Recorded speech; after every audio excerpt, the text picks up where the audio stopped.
This video is for educational purposes only, not medical advice. Always consult your doctor before making any dietary or lifestyle changes. 3 days. That's how long an entire nation had walked through the desert without finding a single drop of water, not a rest stop, not a break in the heat. 3 full days with children, with the elderly, with everyone who had just fled slavery in Egypt, walking on nothing but whatever water they'd carried with them, which by that point was almost certainly gone. Then, finally, water. A whole camp rushes toward it, desperate, exhausted, some of them probably running the last stretch. And the second it touches their lips, they spit it out. It's bitter, undrinkable, bad enough that drinking it could genuinely make them sick. At the exact moment they needed it most.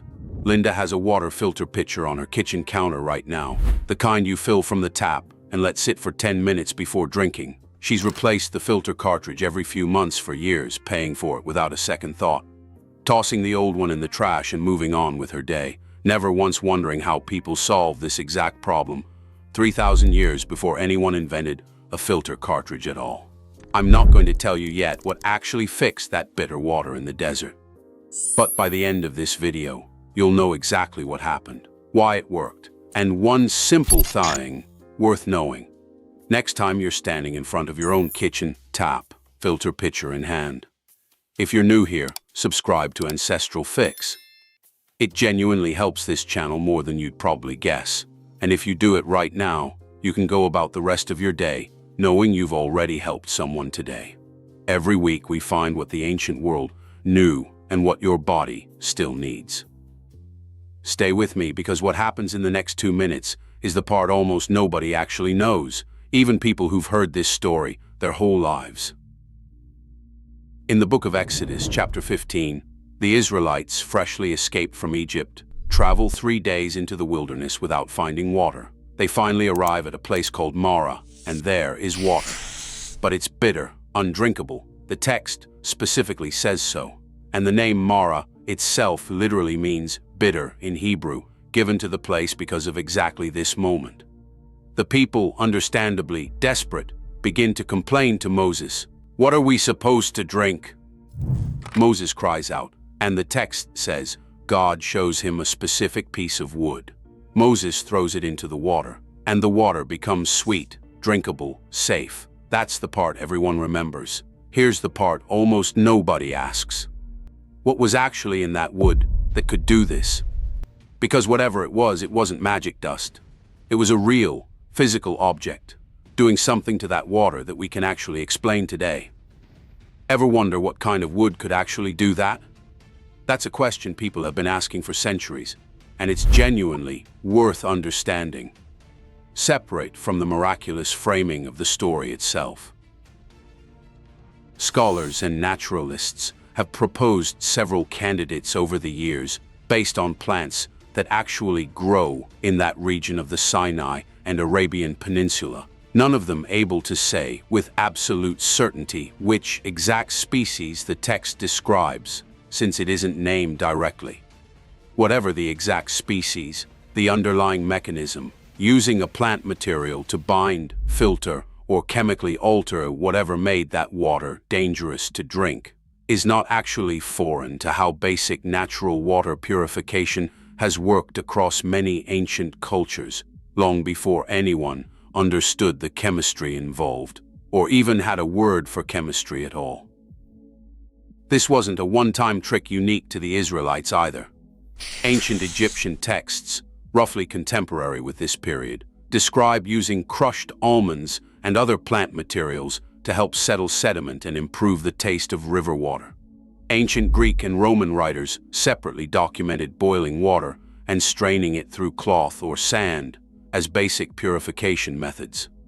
Across cultures with no contact with one another, the same basic instinct kept reappearing. Something is wrong with this water, and plant material, in one form or another, can fix it. But none of that fully explains what's sitting in Linda's kitchen right now. For that, we need one more piece of the puzzle. Here's the detail that connects this directly to Linda's kitchen counter. Long before anyone manufactured a plastic filter cartridge, people across the ancient and pre-modern world used wood, charcoal, and certain plant materials specifically to treat water that looked clean but wasn't safe to drink. Charcoal, created by burning wood in a low-oxygen environment, has a porous structure riddled with microscopic openings that binds to a wide range of organic compounds and impurities, physically trapping them as water passes through or sits in contact with it. This isn't folklore, and it isn't a coincidence that so many unconnected cultures arrived at some version of the same solution. It's the same basic principle modern activated carbon filters, the kind in Linda's pitcher, still rely on today, just refined and manufactured with far more precision and consistency than a piece of wood thrown into a well ever could achieve. Tested in laboratories rather than discovered through trial and error in a desert. That porous structure is really the entire secret, and it applies whether we're talking about a charred stick from 3,000 years ago or a modern filter cartridge sealed in plastic. More surface area means more places for unwanted compounds to get trapped and held, rather than passing straight through into the glass in your hand. So does knowing this actually change anything for Linda, sitting in her kitchen tonight? It might, and here's why. Let's move into why this matters more specifically after 60.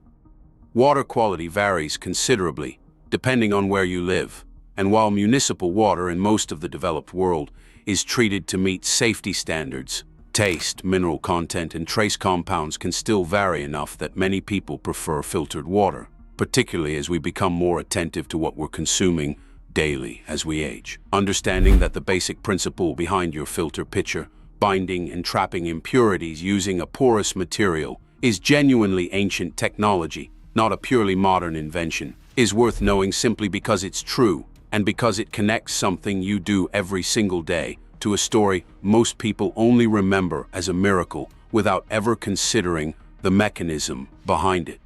Now, before you go throw a random stick into your tap water, that's obviously not what this is about, and please don't try that at home.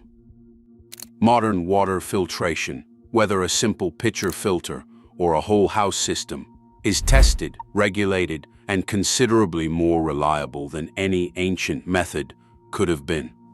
What's interesting here isn't a literal instruction, it's the underlying pattern. Humans have been solving the exact same basic problem, bad tasting or unsafe water, using variations of the same basic principle for at least 3,000 years, and probably considerably longer than that. There is, however, one very practical takeaway hiding in all of this, something most people with a filter pitcher have never actually checked. So what's actually worth doing with this information? If you're using a basic pitcher filter like Linda's, understanding that activated carbon needs to be replaced regularly to keep working effectively is worth taking seriously. A filter that's been in use for months past its recommended replacement date stops binding new impurities effectively and can, in some cases, actually release what it's already trapped back into the water, undoing the very job it was doing in the first place. Checking your specific filter's replacement schedule rather than guessing based on how the water tastes, since taste alone doesn't reliably tell you when a filter is exhausted, is a simple, practical habit worth adopting if you haven't already. It's also worth knowing that different filters are designed for different problems. A basic carbon filter, like most pitcher filters, is generally good at improving taste and odor and reducing certain compounds, but it isn't designed to remove everything, and it's worth checking what your specific filter is actually certified to reduce, rather than assuming every filter does the same job. For anyone with specific water quality concerns, a local water quality report, usually available from your municipal water provider, is a more reliable starting point than any filter's marketing claims alone. Which brings us back to that desert 3,000 years ago, and one final thought worth sitting with before we finish. There's something worth sitting with in the fact that one of the most basic problems in human history, water that looks fine but isn't safe to drink, has been solved using roughly the same underlying principle for at least 3,000 years, dressed up differently depending on the century, but built on the same basic idea of using a porous material to trap what shouldn't be there. Moses's stick and Linda's plastic filter cartridge are, in a strange and genuine sense, distant relatives. This is really the same quiet theme running through so much of what we cover on this channel. It's not that ancient methods are secretly superior to modern water treatment, and modern filtration and municipal water testing represent real, measurable safety improvements worth being grateful for. It's that the basic instinct behind something as ordinary as a filter pitcher on a kitchen counter reaches back much further than most people ever stop to consider. All the way to a desperate crowd standing at a bitter well in the desert, 3 days into a journey with nowhere else to turn. Let's come back to where we started. Linda replacing the same filter cartridge every few months without a second thought about why it actually works. And an entire camp of people, 3 days without water, watching a single piece of wood turn something undrinkable into something safe. 3,000 years before anyone thought to put the same basic idea into a plastic pitcher. If there's one thing to take from today, let it be this. Sometimes the most ordinary object in your kitchen is quietly doing a job people have been solving, one way or another, since the very beginning. This video is for educational purposes only, and is not medical advice. Always consult your doctor before making dietary changes, and always rely on tested, regulated water filtration methods rather than any historical or folk approach. If this kind of ancestral wisdom speaks to you, consider subscribing. It helps this channel more than you'd probably guess. And if you do it right now, you can go about the rest of your day knowing you've already helped someone today. Because next time, we're looking at a weapon the Byzantine Empire used for 800 years that was so effective and so secret, the formula disappeared when the empire fell. We'd love to have you along.